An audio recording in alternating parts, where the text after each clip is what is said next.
Adolescência da Netflix. Masculinidade tóxica. Livro de Juízes, livro de Ruth, da Bíblia Sagrada Cristã. Brad Pills, talvez. Esse vídeo vai trazer um pouco de tudo isso. Ele não tem um roteiro, não que meus vídeos passados tivessem roteiro, mas de todos eles esse vai ser um pouco mais livre. Eu nem sei se eu vou chegar a editar muito. Vocês podem ver que até o cenário deu uma mudada. Eu fiz um cenário um pouco mais simples e que me dá menos dor de cabeça de montar. Mas eu precisava fazer esse vídeo, porque são muitos temas relevantes, que era pra eu já ter lançado um vídeo sobre isso, mas eu acabei demorando pra lançar. E a internet, como sempre, me surpreendeu e trouxe mais pautas aí pro assunto. Então, então vamos lá, eu preciso gravar esse vídeo. E, bom, começando do começo. Então, quem tem acompanhado cultura pop recentemente e redes sociais viu que a série Adolescência da Netflix ficou bem famosa. E eu, como sempre, acompanhando ali, vi que tava tendo muitos debates sobre essa série, decidi assistir e eu entendi porque as pessoas queriam debater sobre a série. Basicamente, para quem não sabe, Adolescência, né, da Netflix é uma série, uma minissérie de certa forma, são 4 episódios, só que cada episódio é bem longo, tá? Esse vídeo vai ter alguns spoilers, mas mesmo que você pegue spoilers sobre a série nesse vídeo ou na internet, eu super recomendo que você assista, mas fica o aviso de que é uma série pesada. Não tão graficamente, eu diria, mas os assuntos que são abordados são assuntos bem complexos e que têm muita relação com a nossa realidade. Então, fica o aviso, não são assuntos muito leves de se pensar, beleza? Fechou. Mas o que se trata a sério? O que eu quero falar a respeito disso? Muita gente melhor e mais capacitada, com roteiros, já falou sobre essa série, como eu disse. Né, eu pretendia gravar no mesmo dia ali que eu assisti. Eu assisti os 4 episódios uma vez e já queria sair gravando vídeo. Acabei deixando pra lá, no sentido de, não, vou pensar mais um pouco, refletir mais um pouco. Demorei. Mas, pelo lado bom, por assim dizer, eu tenho mais coisa a acrescentar ao que eu já ia falar. Então vamos lá. Do que se trata essa série? Basicamente, é uma série um pouco nessa vibe de true crime. Séries, sabe, criminais, que contam de casos criminais. Só que não é muito focada em glorificar o assassino, graças a Deus, porque muitas séries aí fazem isso, que é terrível, certo? Terrível. E não é tanto true crime, porque não é um crime real, é uma história ficcional de um crime, tá? É um crime que não aconteceu na vida real, mas ao mesmo tempo é inspirado em casos reais, certo? É inspirado em N casos reais aí, que basicamente fala o seguinte: no primeiro episódio a gente tem ali uma família, aparentemente comum, onde a polícia do nada invade a casa, o jovem ali mais novo é levado para a delegacia, toda a família fica em choque, tipo, poxa, por que vocês estão levando meu filho? E aí é uma criança pequena, eu acho que é o que, uns 14 anos, eu não vou lembrar a idade agora, do jovem, mas ele era bem pequeno, 13, 14 anos, que seja. E aí dá esse choque, e vem a pergunta, poxa, o que o garoto fez? O garoto realmente é culpado ou não? E aí fica a ideia de que a série vai desenvolver se ele era culpado ou não. E não, a resposta para o que acontece já sai no final do primeiro episódio mesmo, e os outros 3 mostram as consequências daquilo.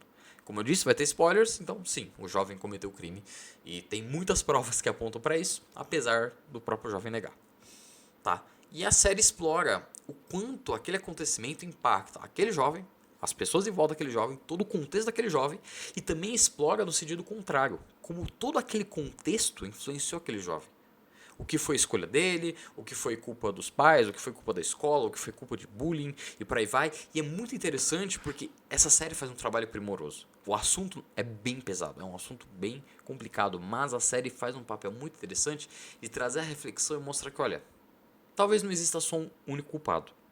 No sentido de que a série tem momentos em que mostra, ó, realmente, de qualquer forma, o jovem não era uma pessoa muito pacífica e por aí vai, independentemente de ter sofrido bullying ou não. Tem pessoas que sofrem bullying e não cometem crimes, isso é bem importante reforçar, a série reforça isso. A família que ele tava, né? Muita gente pode pensar, não, é por conta da família problemática. Não era uma família tão problemática assim. A série mostra sim que é uma família com problemas, no sentido de que, por exemplo, o pai era bem raivoso, né? Ele tinha explosões de raiva, que isso de certa forma passou pro filho, ou não, foi só coincidência o filho ter essas características, mas mostra sim que existem alguns problemas, mas ao mesmo tempo é uma família estruturada, com pai e mãe presentes.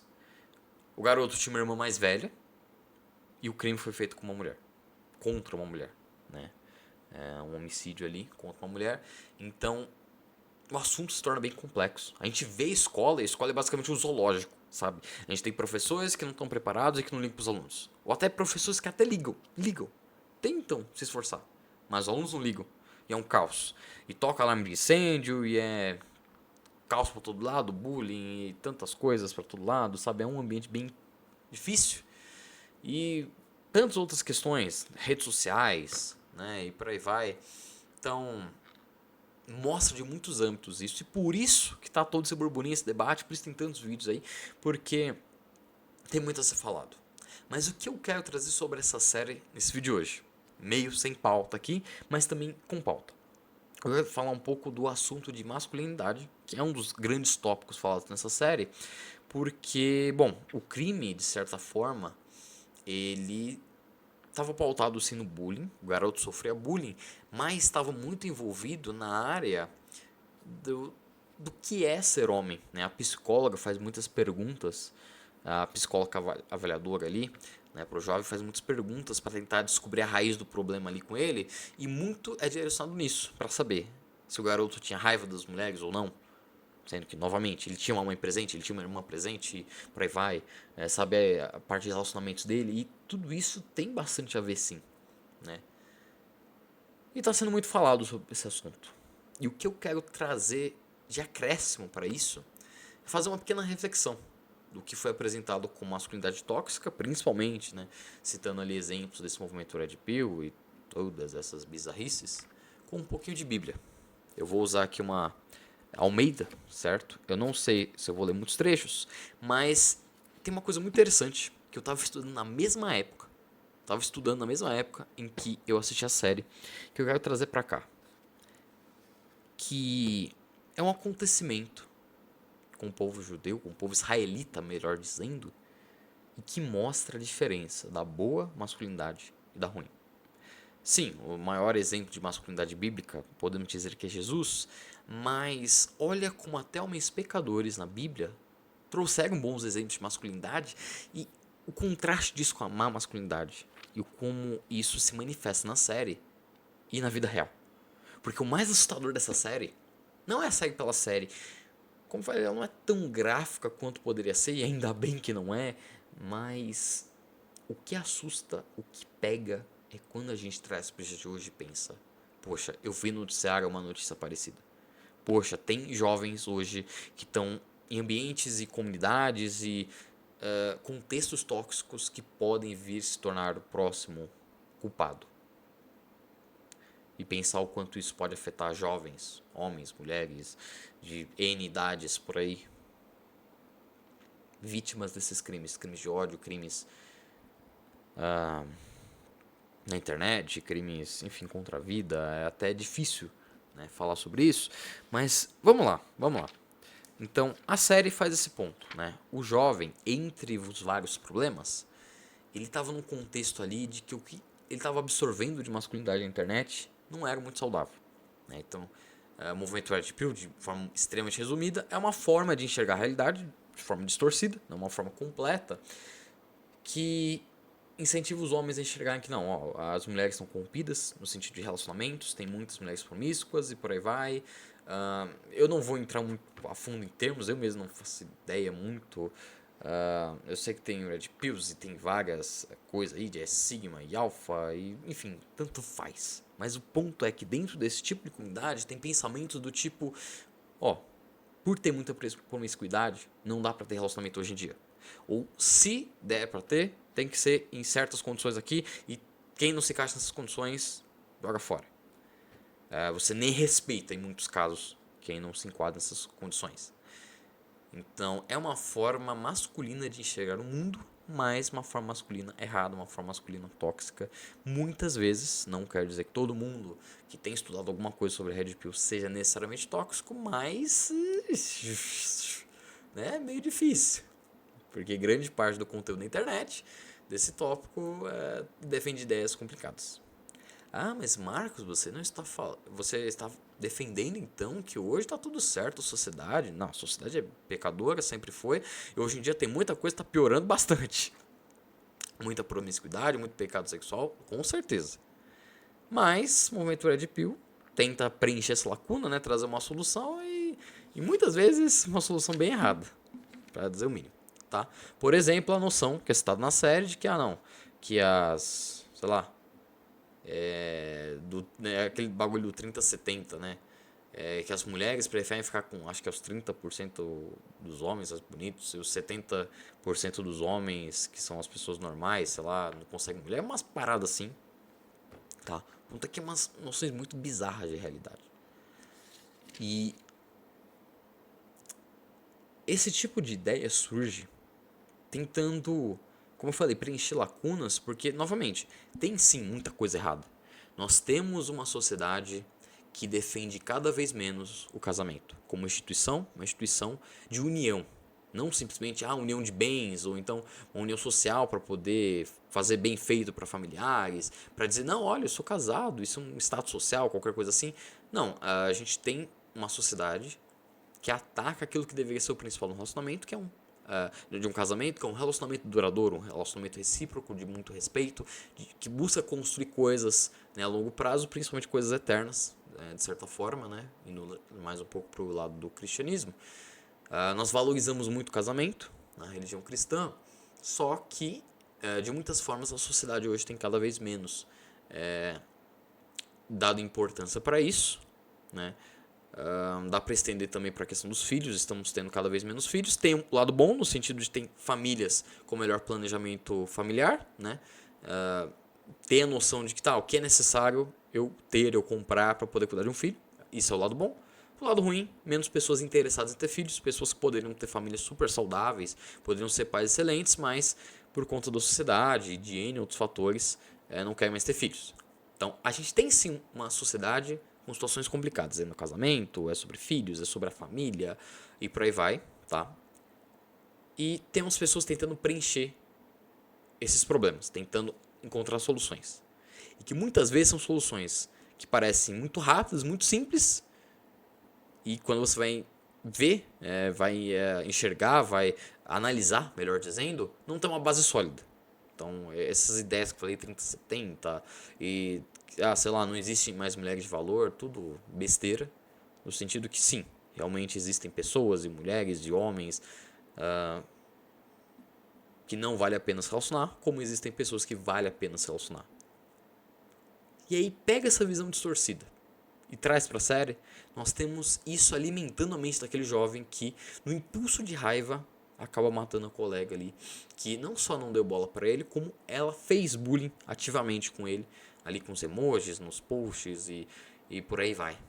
Sendo que ele era jovem demais pra ter qualquer tipo de relação sexual, então a série até, de certa forma, ridiculariza isso, mas não no sentido de tirar do debate, mas de mostrar que, olha, não, esse jovem não precisa se preocupar com esse tipo de coisa. Ele se preocupou a tal ponto que chegou a cometer um crime. Tá? É um absurdo no sentido de fazer a gente despertar. Certo? E o que isso tem a ver com a Bíblia? Vamos lá, já tá dando o quê? 13 minutos de vídeo? Bom, livro de Juízes. Para quem não lê muito a Bíblia, não acompanha a Bíblia, vamos lá. Bíblia, Velho e Novo Testamento. O Velho Testamento começa em Gênesis, Êxodo, Levítico, Números, Deuteronômio, Josué e Juízes. Acredito que é mais ou menos isso, correto? E depois de Juízes tem o livro de Ruth. Livro de Juízes. O que se trata o livro de Juízes? Marcos, é sobre juízes? Sim. Mas por que falar de juízes? É que nem o livro de Números, beleza? O livro de Números fala de números sim, mas ele é mais do que isso. E aí tem que entender o porquê ele tem esse nome. E eu não tô nem entrando no assunto se o nome foi uma inspiração divina ou não, tanto faz, mas tem um motivo pro nome dos livros da Bíblia. Números tem um motivo e Juízes também. Porque sim, o livro de Juízes fala dos juízes da Bíblia. Então, após a morte de Josué, o povo de Israel teve juízes, né? Eles eram basicamente líderes, né? Chefes ali que cuidavam de várias partes da administração de Israel. Então nós temos juízes que eram profetas, temos juízes que cuidavam mais da parte militar, temos juízes que resolviam N questões ali, problemas do povo, questões envolvendo até mesmo gerir a vida social ali, né? Tem momentos em que o povo de Israel estava sob o domínio de outros povos e os juízes eles ajudavam a manejar ali a questão, por mais que talvez algum juiz não tivesse já a solução pronta para acabar com aquele domínio do outro povo sobre Israel, pelo menos ele manejava ali a situação, ajudava a tomar algumas decisões e o Senhor, Deus, proporcionava ali a libertação de Israel, o povo voltava a pecar e vinha um novo juiz. E aí que entra a grande questão, o pecar. Porque seria muito lindo eu falar que Juízes fala só sobre essa sequência de juízes. Não, que um depois o outro. E nossa, olha que homens e mulheres de Deus abençoados. Mas por que o povo de Israel precisou de juízes? Não foi só, simplesmente, uma questão organizacional.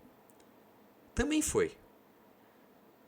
Mas sabe, já no comecinho, no livro de Juízes, nós temos ali o contexto, né, de que Israel ainda estava dominando algumas terras, da terra prometida, e o povo começa a pecar, começa a errar, e por errar e pecar, a gente lê nos livros passados, né, ali da Bíblia, de que, olha, a promessa do Senhor é de que se houvesse desobediência ia haver ali o domínio dos outros povos contra Israel, né, a maré ia virar contra eles, e foi o que aconteceu.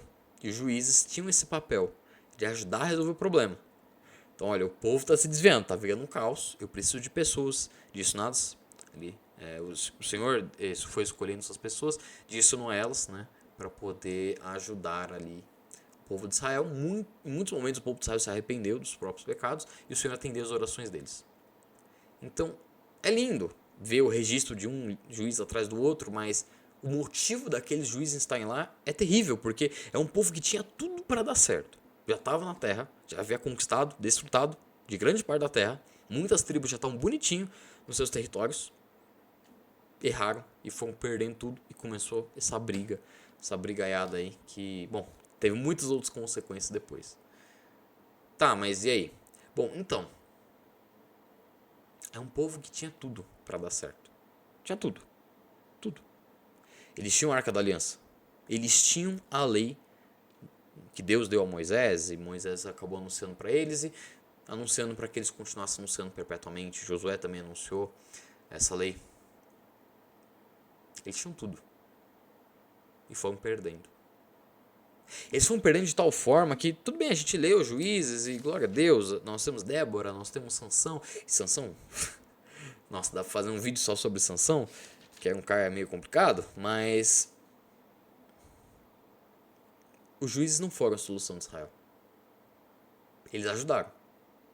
Eles fizeram muitas coisas boas, com certeza o Senhor escolheu e capacitou eles, mas a situação era tão complicada para o povo que a gente encerra o livro de Juízes não mais falando dos juízes por si só.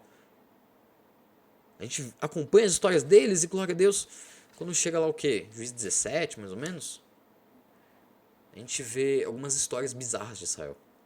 17 e 18 é uma história muito bizarra, mas talvez o caso mais emblemático seja a partir de Juízes 19, 20 e 21, se bem me recordo, que conta a história mais macabra da Bíblia. É uma história em que um sacerdote, um levita, que tinha uma concubina, não era uma esposa fixa, né? Tem toda uma briga familiar ali. Ele tem que ir lá na casa do pai dela, resolver a situação e por aí vai. E você pensa, poxa, caso de família, né? Uma baita de uma novela. Sabe como termina essa história? A concubina, aquela mulher, foi morta de maneiras que eu não posso falar no YouTube. O que aconteceu com ela foi chocantíssimo. O corpo dela foi despedaçado, enviado por várias partes de Israel para gerar uma, como posso dizer, um sentimento de indignação para cada tribo. E que dessa indignação aconteceu uma guerra contra uma das tribos de Israel. A tribo de Benjamim foi quase extinta. E sim, Benjamim errou também nessa situação. Mas todo mundo errou nessa situação, na verdade. E da tribo que foi quase extinta, mais mulheres foram afetadas. Muito mais. Juízes 21 ali explica um pouco mais sobre isso. Um caso de família, uma situação corriqueira, se transformou um dos crimes mais hediondos contra mulheres em toda a história de Israel. Desde aquela mulher individualmente, que não sabemos o nome, até tantas outras ali no final de Juízes 21, que eu não tenho palavras para descrever o que aconteceu. E tudo isso para um povo que tinha tudo para dar certo. Que já tinha tudo. Tinha terra, tinha Arca da Aliança, tinha juízes, tinha profetas, tinha tanto acesso a Deus que poderia ter resolvido tudo e tinha capacidade de resolver. Pois a lei já havia sido dada. E sim, eu nem estou entrando na questão da salvação, porque claro, Jesus ainda não havia se revelado naquele momento, mas o ponto é que o pecado estava ali.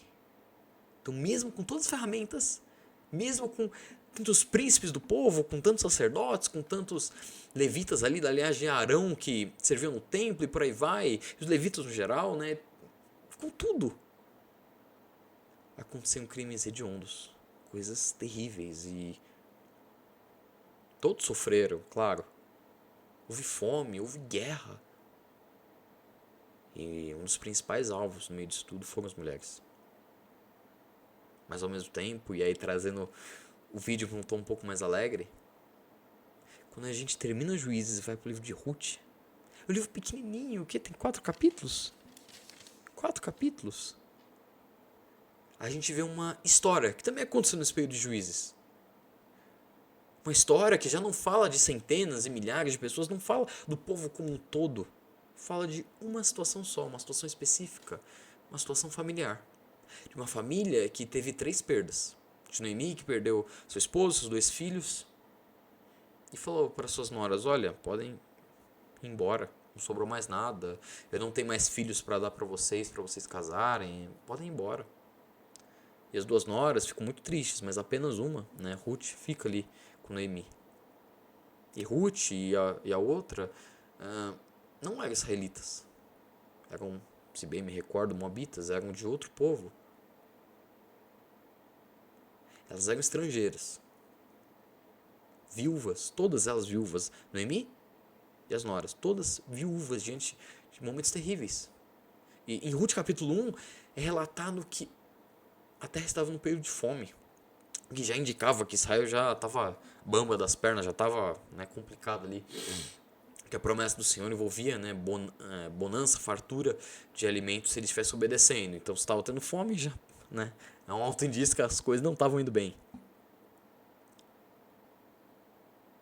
E diante de tudo isso, uma pequena família ali, nós vemos uma estrangeira que foi mais fiel do que qualquer israelita, pois ela declarou a Noemi que ia acompanhar ela, ia cuidar dela, ia seguir o mesmo Deus dela. E para quem não sabe ou não estudou muito a fundo, a palavra do Senhor, a lei dada a Moisés, era muito amigável com os estrangeiros. O povo de Israel, assim como vocês foram escravos lá no Egito, sabe? Se outros estrangeiros vierem aí habitar com vocês, tratem eles com respeito. Ajudem eles, sabe? E se eles quiserem, eles podem participar do povo. Tem pequenas exceções que envolvem ali a Terra Prometida, alguns povos pecaminosos, mas mesmo com esses povos, havia misericórdia em muitas situações. Ou seja, então, havia uma abertura para estrangeiros morarem lá. Morarem com os israelitas e por aí vai. E Ruth foi uma delas. Que tratou com todo o respeito Noemi. Que cuidou dela. Noemi, uma israelita que quando voltou para sua terra era reconhecida como uma mulher virtuosa. E aí o que acontece? Que acho que é um grande chamariz de Ruth, né? Ruth acaba conhecendo Boaz, que era um familiar ali de Noemi. E toda uma situação acontece onde eles se casam. E como que eles se casam? Bom, nessa situação ali, né? Ruth estava ali pegando as sobras para poder se alimentar a sogra. E nisso Boaz, ele dá o bom exemplo. Ruth foi bom exemplo. E Boaz também foi bom exemplo. Ele foi um israelita, um remidor, alguém que decidiu abençoar ali a família, parte da família que estava sofrendo diante desse luto, diante das dívidas, diante de toda a pobreza. Ele vai lá e abençoa. Abençoa Ruth, abençoa Noemi. Ele busca resolver a situação de acordo com a lei judaica. para poder casar com Ruth e seguir toda a lei bonitinho. Ó, tem um parente que é mais próximo do que eu vou tentar acertar com ele primeiro. Se tiver acertado com ele, beleza, vocês já vão ser abençoados. Senão, eu mesmo vou acertar com vocês, vou cuidar de vocês, vai dar tudo certo. E deu tudo certo. E olha como termina. Eu acabei nem lendo muito a Bíblia aqui para vocês, mas olha como termina em Ruth capítulo 4. Que coisa linda. Quer ver? Vamos ver. Vou ler a partir do 13, vai do 13 ao 22. Então, Ruth capítulo 4, do 13 ao 22. Ruth dá luz a Obed. Assim tomou Boaz a Ruth, e ela passou a ser sua mulher. Coabitou com ela, e o Senhor lhe concedeu que concebesse, e teve um filho. Então as mulheres disseram a Noemi: Seja o Senhor bendito, que não deixou hoje te dar um neto, que será teu resgatador. E seja afamado Israel o nome deste. Ele será restaurador da tua vida e consolador da tua velhice, pois a tua nora, que te ama, o deu à luz. E ela te é melhor do que 7 filhos. Noemi tomou o menino e o pôs no regaço e entrou a cuidar dele. As vizinhas lhe deram nome, dizendo: A Noemi nasceu um filho, e lhe chamaram Obed. Este é o pai de Jessé, pai de Davi. São estas, pois, as gerações de Pérez. Pérez gerou Esrom, Esrom gerou Rão, Rão gerou Aminadab, Aminadab gerou Naasson, Naasson gerou a Salmão, Salmão gerou a Boaz, Boaz gerou a Obed, Obed gerou a Jessé e Jessé gerou a Davi. Resumindo tudo que eu acabei de ler. A partir de Boaz e de Ruth veio a linhagem de Davi. E da linhagem de Davi, Jesus. De uma história familiar de desgraça, onde um homem e uma mulher tomaram atitudes honrosas, deram o seu melhor, uma mulher estrangeira, que depois o próprio Boaz reconhece que ela estava sendo reconhecida como mulher virtuosa também, assim como Noemi. Uma mulher estrangeira que deu o seu melhor, que entregou o seu coração, sua vida para cuidar da sua família e para obedecer àquele Deus que não era do povo dela. E Boaz, um homem israelita que deu o bom exemplo de cuidar de quem precisava de ajuda, de cuidar daquela família, de cuidar diante da lei mosaica, sim, mas de cuidar daquelas mulheres. E que a partir disso, daquele casamento, daquela união, teve toda uma linhagem que chegou ao rei mais famoso de Israel enquanto ser humano, e o rei mais famoso de Israel enquanto toda a eternidade, que é o nosso Senhor Jesus. Amarrando tudo isso, o vídeo já está dando 27 minutos. E para quem não percebeu, a gente tenta tampar os problemas com as mãos. Tem um problemão gigantesco, um buraco gigantesco que a gente tenta tapar assim e pensar que isso já resolve, né? Que isso é o bastante.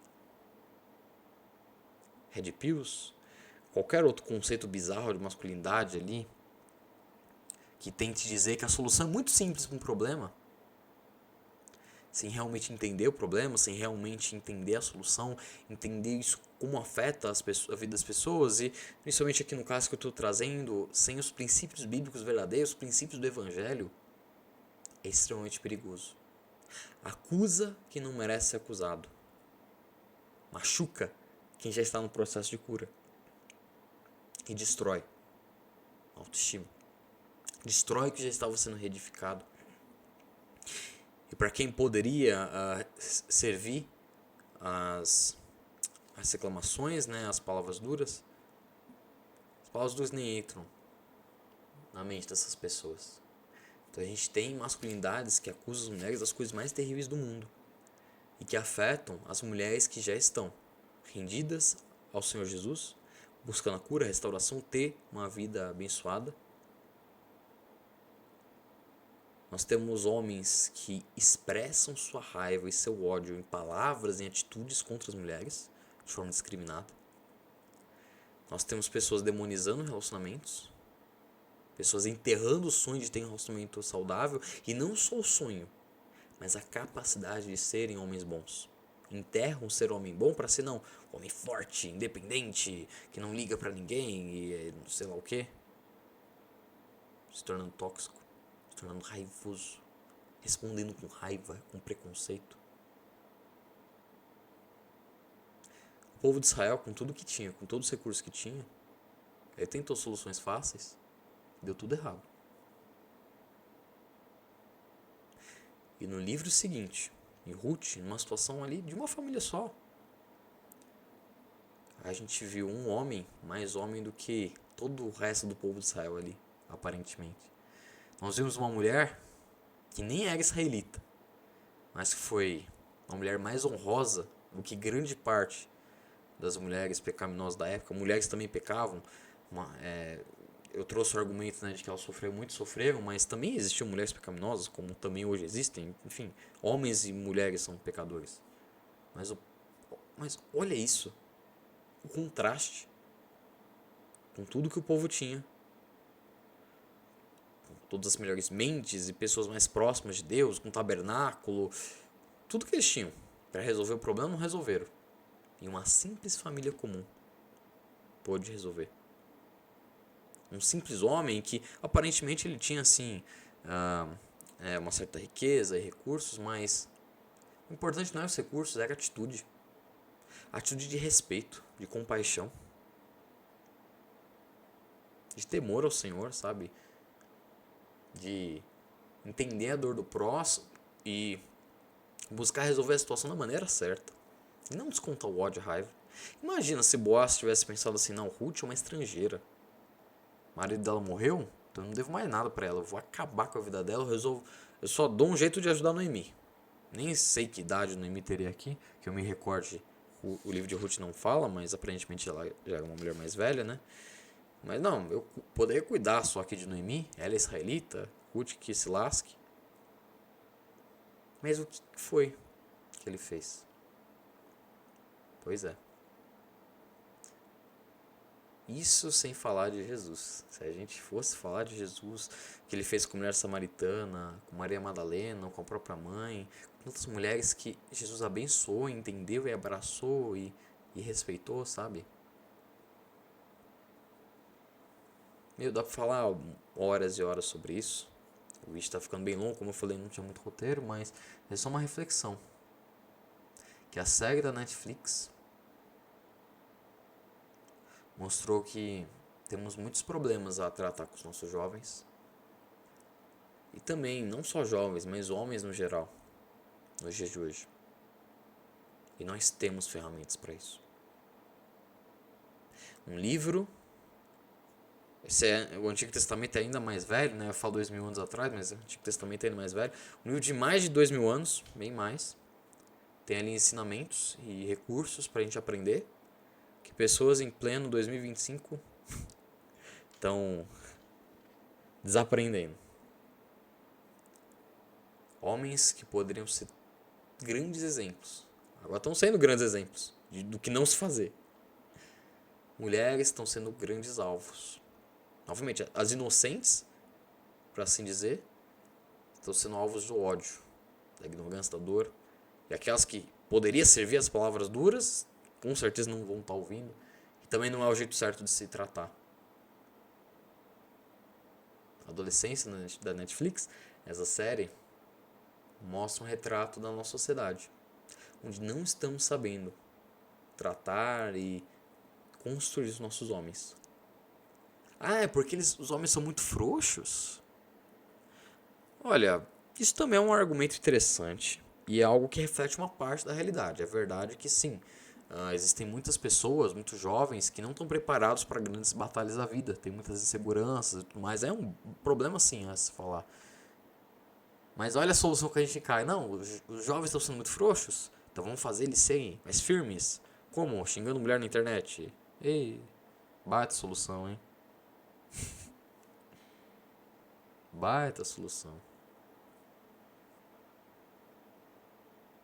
E lá foi gerado um crime. E todos os dias são gerados crimes. No Discord, nas redes sociais, em DMs de mulheres, em tantos lugares. Muitos e muitos crimes. E a solução está aqui. O que o povo de Israel não viu, uma simples família comum, em meio às perdas, pôde enxergar e aplicar na vida deles. Isso que são pecadores. Isso que eu não falei muito de Jesus. Imagina falar de Jesus, meu Deus. A gente leva um coça aqui do tanto que ele tem para nos ensinar a como tratar as pessoas. Já que o vídeo já ficou longo, eu acho que eu vou acabar não editando. Vou só soltar mesmo na internet. Trago agora uma visão positiva, né? Em todo esse tempo aí que eu fiquei sem gravar esse vídeo, tiveram mais debates sobre Red Pill, muitos debates dentro da bolha cristã mesmo, né? Youtubers cristãos, pastores, presbíteros falando sobre isso, porque, bom, muita coisa estourou na internet, né? Muita gente ficou falando besteira, aí vai lá os pastores tentar resolver o problema, né? Traz um ensinamento positivo, uma correção, enfim. Eis aqui um pequeno ensinamento, uma pequena correção boa. Homens, vamos sim ser homens, vamos sim ter mais masculinidade. E muitas vezes isso vai envolver sim coragem, garra, querer conquistar as coisas, ser fortes, vencer as adversidades da vida. Mas isso não pode deixar a compaixão e a empatia de lado. Jesus, ele era firme. Ele denunciava o pecado? Sim.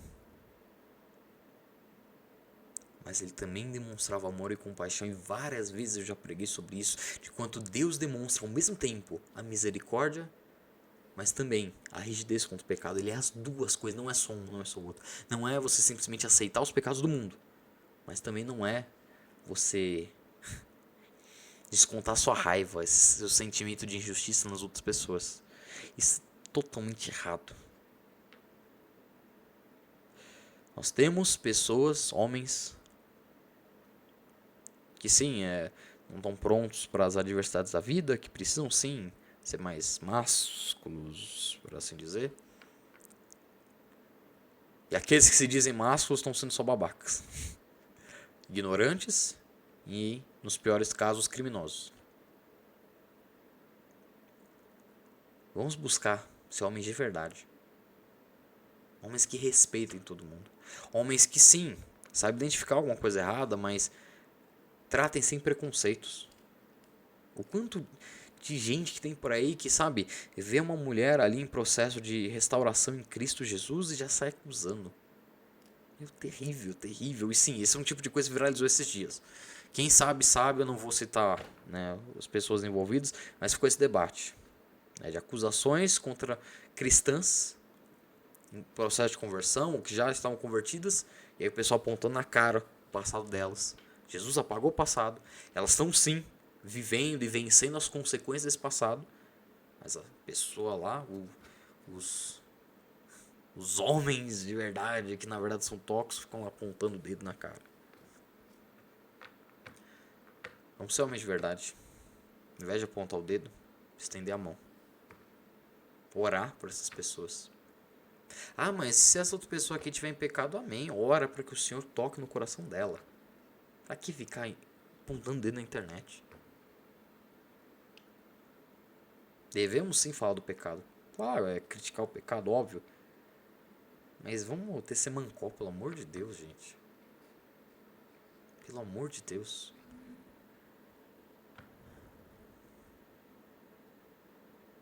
Isso tá vendo só palco para descontar o ódio e a raiva.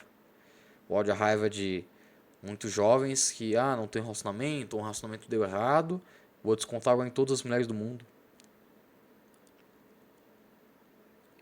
E ainda dizer que é atitude cristã. Vamos ser como Boaz nessa situação, estender a mão. Eu não estou dizendo para você casar com qualquer pessoa, não é isso. Boaz casou com Ruth, mas Ruth é uma mulher virtuosa, né? Mas eu tô falando de estender a mão no dia a dia mesmo, sabe? Com respeito, com oração. Sabe, louvar a Deus, nossa, essa jovem se converteu na vida passada dela ali, né? Ela era pecadora e tudo mais, se converteu, tá em Cristo, glória a Deus por isso. Mas essa outra pessoa ainda não se converteu, vamos orar para que o Senhor crie situações e as pessoas sejam convertidas. Vamos sim denunciar o pecado, mas com compaixão pelas pessoas que são vítimas, são escravas do pecado. Que o Senhor Jesus tem liberdade, volta essas pessoas, né, a alcançar essa liberdade. Nós cristãos não devemos ser as pessoas que vão enfiar o dedo na cara no primeiro momento. Pelo contrário, nós vamos ser as pessoas que vão anunciar de que existe um caminho de restauração, de cura, de libertação. Para quem está aprisionado, seja livre em Cristo Jesus. Seja nova criatura. Um homem de verdade faz isso, anuncia essa verdade. Anuncia que as pessoas podem mudar. Então comece mudando por você. Pense que tipo de homem você está sendo. E sei lá, se alguma mulher ouviu esse vídeo até aqui, 40 minutos, meu Deus, eu falo muito. Que o Senhor Jesus conforte seu coração. Que sim, se você estiver cometendo algum pecado, que o Senhor Jesus toque, transforme, cure, restaure e te livre, te ajude a resolver suas pendências do passado, com certeza, em nome de Jesus, mas que você sinta acolhida por Cristo, que todas as feridas e mágoas sejam curadas e que no nome do Senhor Jesus todo este mal, essa masculinidade tóxica não te alcance. Que você conheça o seu pai, os seus primos, tios, futuro cônjuge, namorado, seus filhos, não sei. Encontre nos homens do seu convívio bons exemplos de homens. Bons exemplos mesmo. Que são realmente homens, de verdade, com masculinidade correta, bíblica. Que tenham compaixão. Tá. Eu devia ter falado isso em algum momento do vídeo, vou falar agora no final. Marcos, mas você não está criticando as mulheres sobre feminilidade. Primeiro que eu sou homem, então eu tô falando de masculinidade, por que será, né? E segundo que não é o assunto do vídeo de hoje. Em alguns momentos eu citei, né, essa questão do pecado, sim, que existem mulheres que pecam, todos somos pecadores, mas talvez no outro vídeo, talvez, sei lá, vai que algum dia eu chamo alguma convidada, meu canal é minúsculo, talvez esse vídeo tenha, sei lá, uma view, tanto faz. Mas a verdade foi pregada. Pelo menos assim espero. Eu gravo um vídeo de 42 minutos e falo desse tipo de coisa, né? Mas é isso, ó, fiquem com Deus, tá? Essa é a mensagem que eu queria passar. Essa série me fez refletir bastante. Me traz muito medo, sim, do quanto muitos jovens por aí, né, vão virar grandes incels e talvez até criminosos, infelizmente. Que nós devemos combater isso, orando, falando a verdade, sabe? Querendo que homens se tornem homens de verdade, né? Nesse sentido de compaixão em tudo que eu fui falando no vídeo. Que as mulheres que estão sofrendo com isso sejam abraçadas.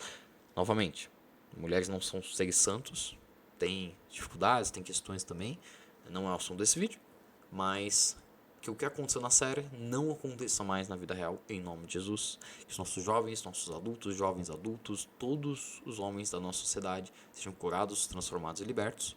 Que possamos nós, como cristãos, trazer o bom exemplo de masculinidade, pautada na palavra do Senhor, principalmente em Jesus, mas temos outros homens de Deus aqui abençoados, certo? E se você fez parte ou tem alguma coisa misturada aí com movimentos de masculinidade tóxica, corte laço com isso. E fica o disclaimer, se alguma explicação que eu dei sobre a Red Pill, essas coisas estiver errada, põe nos comentários, mas reconheçam que por mais que um conceito ou outro seja errado, sim, nesse meio existem muitas pessoas, grande parte das pessoas, não sei se é a maioria, que falam muita besteira. A série critica isso, eu critico isso, eu vi muita gente criticando isso, não tem muito como negar. E podem existir sim pessoas que falam de masculinidade e tocam alguns desses assuntos que falam de forma responsável, mas tem muita gente que fala de forma responsável e isso causa o caos, isso causa dor e não é o que a gente quer aqui, beleza? Eu encerro o vídeo, espero que vocês tenham gostado e talvez eu aproveite meu cenário para já gravar outro vídeo antes que eu acabe ficando com preguiça. É isso, Deus abençoe. Mandem aí nos comentários quem aguentou ficar aí os 45 minutos comigo. E até o próximo vídeo.